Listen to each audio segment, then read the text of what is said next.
I would like to introduce my audience. Casio Jones. Sasha Kovchich. Awesome. So, let's go right into it.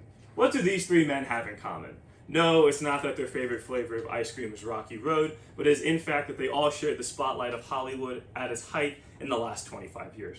Looking at a quick look at this graph, we can see in 2002 there were significantly more movie sales than in 2019 and in 2024, despite it being us being a much less media-addicted society. However, during those formative years of my life, my father would take me to the movies a lot. And I like to think that these three characters may have made a lasting impact on my subconscious, because I'm going to be using them to describe me today. So, hi, I'm Gabriel Jones, and I will be using Anakin Skywalker of Star Wars, Ethan Hunt of Mission Impossible, and Spider-Man of Spider-Man to describe myself. Moving right into the web slinger, I want to talk about Spider-Man's dual nature that I also share.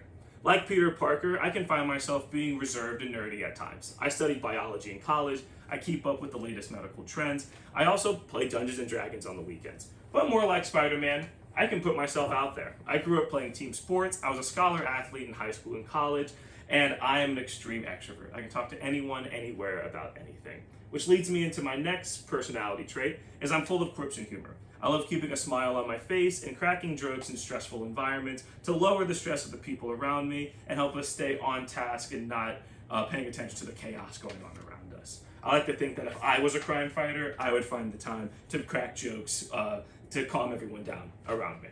I also want to touch on Spider-Man's selflessness. I mean, he's a superhero. He has to put people above himself all the time. A trait that I try to share with him, as well as our next example, Ethan Hunt. Someone famously known for putting his loved ones and even strangers above himself in order, or even without, getting the mission done sometimes. Now, this kind of reminds me of a time when I was young. I was out with my grandmother, and she accidentally locked my little brother in the car. Under the blazing Florida heat, that's no place for a baby, so she called the cops, and for whatever reason, they decided to bust open the smallest window on the car. And I was a little boy at the time, so of course I volunteered to crawl in through this small window space and rescue my baby brother. In exchange for a gnarly scar going down my back, I was gifted an amazing, albeit ungrateful, younger brother that grew up beside me for the last 20 years.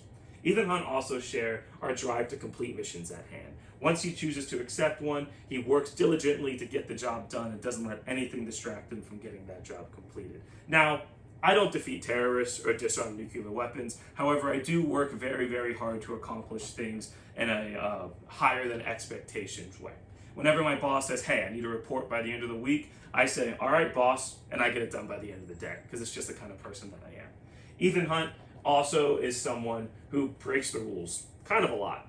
I don't try to do that. However, I am willing to follow my heart if I believe it's for the greater good. Someone who just breaks rules all the time is Anakin Skywalker, probably the greatest rule breaker in all the galaxy. Like Anakin, I am also a logical brain attached to an emotional heart.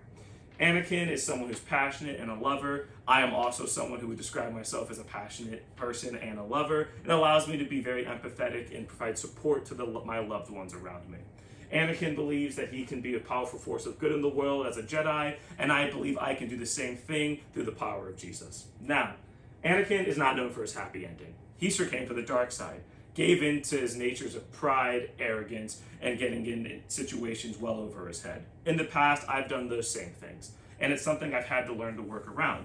I think that it's important for us to recognize our flaws and grow past them. That way, as we mature, we can avoid greater consequences over time. So, in conclusion, I really thought about just talking about all the positive things in my life, but instead I decided to keep it realistic, and I wanted to talk about my flaws as well. I think it's important that everyone is aware of their flaws so that I can conquer them. Thank you.